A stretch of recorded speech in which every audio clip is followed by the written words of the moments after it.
Assalamualaikum murid-murid. Berjumpa lagi kita. Ini kali pertama ya cikgu buat video seperti ini.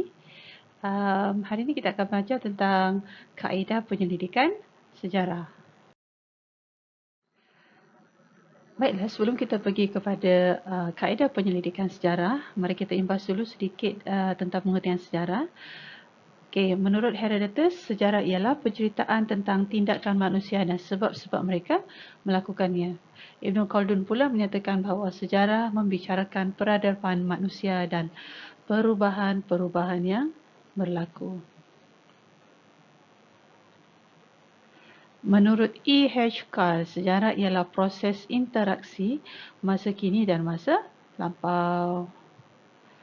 Profesor Emeritus KK merujuk kepada sejarah merujuk kepada peristiwa yang pernah berlaku atau sudah berlaku. Dan akhir sekali Dr. Muhammad Yusuf Ibrahim, beliau mengatakan bahawa sejarah merupakan catatan atau rekod sesuatu peristiwa yang berlaku pada masa lalu. Baik, sumber sejarah pula terbahagi kepada dua, iaitu sumber primer dan sumber sekunder. Kita akan tengok kepada sumber primer dahulu. Sumber primer ini adalah sumber yang pertama yang mana dia masih lagi belum diolah. Okay? Contohnya fosil, manuskrip, artifak dan juga dokumen rasmi. Manakala sumber sekunder pula adalah terdiri daripada majalah, buku, akhbar dan risalah. Kaedah penyelidikan sejarah ini terbahagi kepada 3. Okey, ini yang kita nak kupas hari ini. Yang pertama adalah kaedah arkeologi, yang kedua kaedah lisan dan yang ketiga kaedah bertulis. Baiklah, kita pergi kepada kaedah penyelidikan yang pertama iaitu kaedah arkeologi. Kaedah arkeologi ini ialah proses mendapatkan maklumat daripada tinggalan sejarah. Dan macam mana cara kita mendapatkan maklumat dia? Dilakukan dengan cara melalui proses gali, cari ataupun ekskavasi. Perkataan arkeologi ini berasal daripada bahasa Yunani.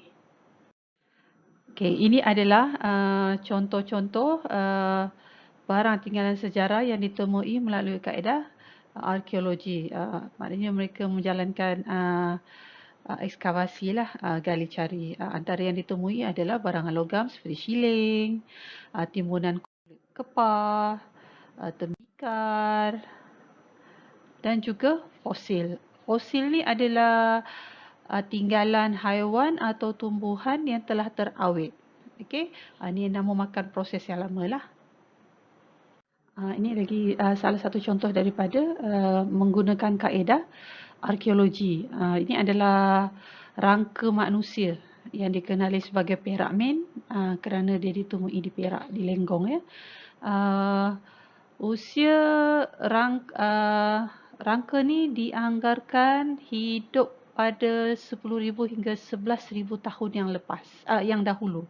Dan ketika dia meninggal dunia, Perak Man ini berusia di antara 40 hingga 45 tahun. Jadi dengan penemuan rangka Perak Man ini, kita dapat mengkaji sedikit sebanyak tentang kehidupan masyarakat yang lalu. Okey, kaedah arkeologi ini juga tidak hanya dijalankan di kawasan darat, maknanya tidak dicari dan digali dan dicari di kawasan darat, tetapi juga kita ada satu lagi bidang iaitu bidang arkeologi maritim ataupun arkeologi bawah air. Kaedah ini biasanya merupakan proses tinggalan kebudayaan manusia yang terdapat di dalam dasar laut, sungai atau tasik. Maknanya dia kena masuk dalam air lah benda ni. Okey, contohnya contoh tinggalan sejarah yang ditemui adalah kapal karam, struktur purba dan juga artifak. Ini contoh yang kita tengok dalam gambar ini adalah contoh artifak. Yang ini ditemui di, kalau awak tengok ini ditemui di Selat Melaka. Ini adalah artifak. Ini dipanggil artifak. Okey, ini adalah contoh contoh lain untuk arkeologi bawah air. Kalau awak tengok di sini, ini adalah kapal karam. Okey.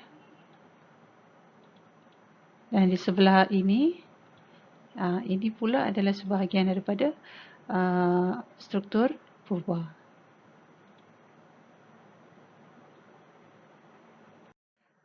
Okey, ini adalah salah satu lagi daripada contoh tinggalan purba yang ditemui menggunakan kaedah arkeologi bawah air.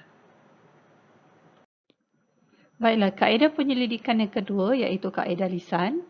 Kaedah lisan ini ialah proses mendapatkan maklumat melalui temu bual. Individu yang ditemu bual dikenali sebagai orang sumber. Orang sumber ini pula terdiri daripada mereka yang terlibat dalam peristiwa sejarah atau mereka melihat ataupun mereka ni mendengar sejarah tu daripada orang lain. Mereka ini dikenali sebagai orang sumber dan kita dapatkan maklumatnya menggunakan kaedah lisan. Baiklah, langkah-langkah dalam kaedah lisan ini ada 3. Yang pertama, kenal pasti orang sumber. Kemudian bila dah kenal pasti, kita kena sediakan soalan berdasarkan tajuk yang kita nak buat. Kedua, temu bual dan rakam perbualan. Yang ketiga, setelah kita temu bual dan kita rakam, salin rakaman tersebut, simpan data perbualan dan buat penulisan. Dan yang terakhir sekali ialah kaedah penyelidikan sejarah yang ketiga iaitu kaedah bertulis. Kaedah bertulis ini ialah proses mendapatkan maklumat melalui tulisan atau lakaran. Maklumat ni biasanya diperolehi daripada dinding-dinding gua. Kenapa di dinding gua? Kerana manusia purba, mereka ni tinggal di dalam gua. Okey. Kemudian maklumat juga boleh diperolehi daripada kayu, batu dan juga bahan bercetak.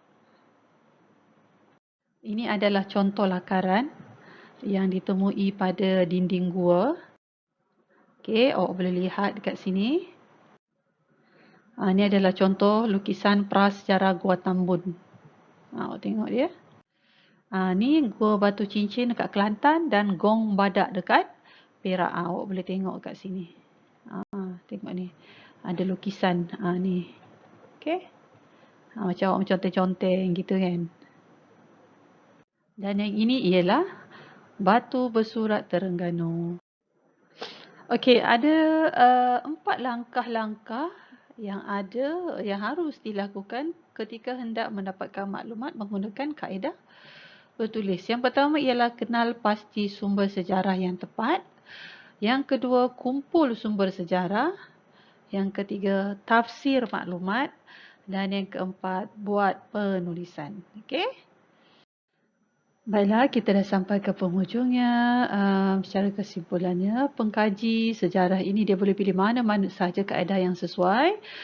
Kaedah yang kita bincangkan tadi iaitu ada 3. Pertama, kaedah arkeologi. Kemudian kaedah bertulis, kaedah lisan. Dan yang ketiga adalah kaedah bertulis. Boleh pilih mana-mana di antara ketiga-tiga kaedah ini yang difikirkan sesuai untuk mengkaji peristiwa sejarah. Dan kaedah-kaedah ini sebenarnya memberi ruang kepada pengkaji untuk hasilkan penulisan sejarah yang lebih berkualiti. Sekian, itu saja daripada cikgu. Terima kasih kerana mendengar. Assalamualaikum. Bye-bye.